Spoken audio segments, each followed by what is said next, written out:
Hi everyone, welcome to my YouTube channel.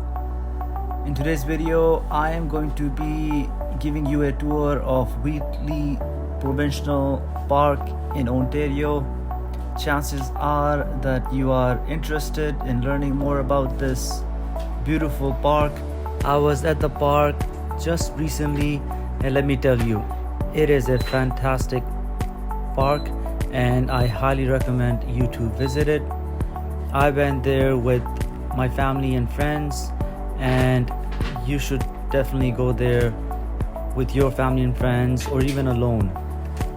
This national park is worth going to. I have divided this video in 3 parts. First, I'm going to talk about how to get to the park and what to expect once we reach there. Secondly, I'm going to talk about the amenities available to campers on site.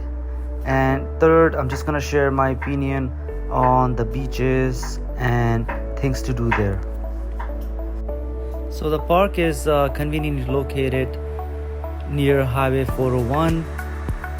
Once you get off the highway, within 20 minutes you are at the park. With GPS and smartphones, finding the park is not a problem. Oh, I should mention that this national park is located 3 hours southwest of Toronto and 1 hour north of Detroit. So accessing this park is not an issue. Once we arrived at the park, we had to check in the office. So we parked our cars and went into the office and checked in. They asked for our names, some information about our vehicle, and that's about it. And then we were on our way, and we went to our campsite, which was located at the Highland Campground.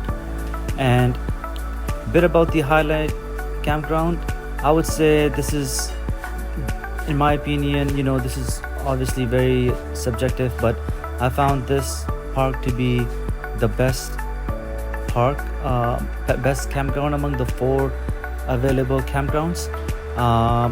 You got this one. There's 2 other ones who are also electrical, and then you have the Boozy Park. Boozy Park, we can talk about that one a little bit later.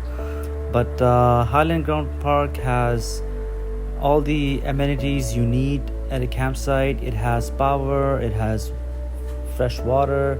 It has bathrooms. It also even has laundry room. That's something I've not seen before, but that's very interesting. I think my assumption is a lot of people who come to this park tend to stay here for a very long time. This park, by the way, also had a playground for kids. That's something very unique. I haven't really seen that. So if you have a family, that's a big plus for you. And going to the beach, by the way, so going to the beach, that was very eventful, because if you want to access the beach, you have to cross a bridge.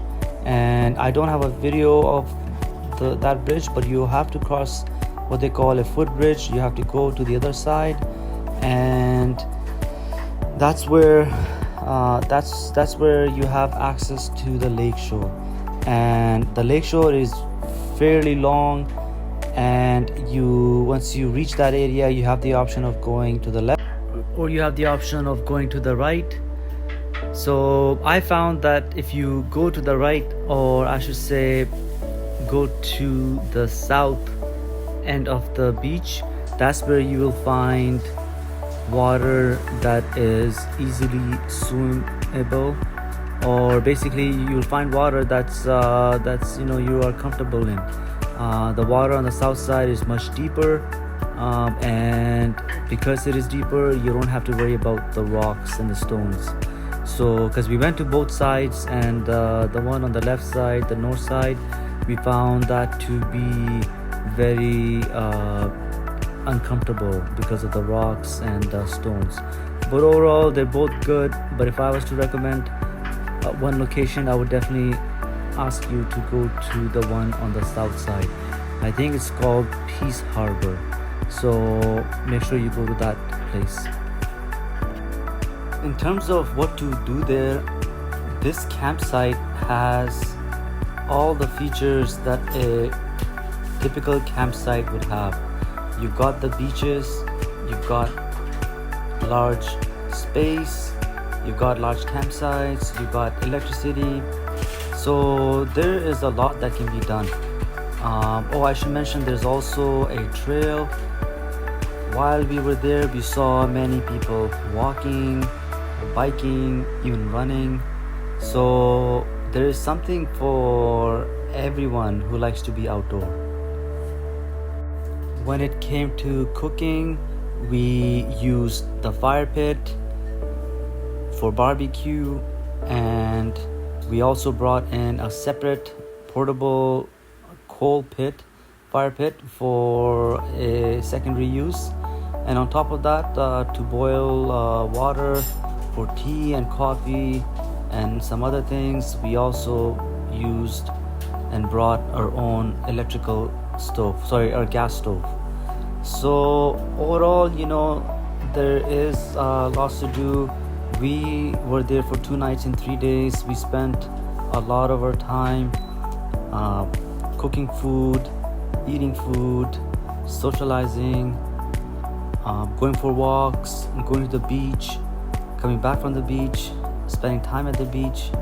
So honestly, our time went by, very fast, and it was good. And luckily for us, it did not rain, so that was a big plus.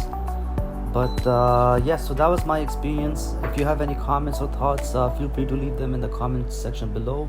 And until then, goodbye.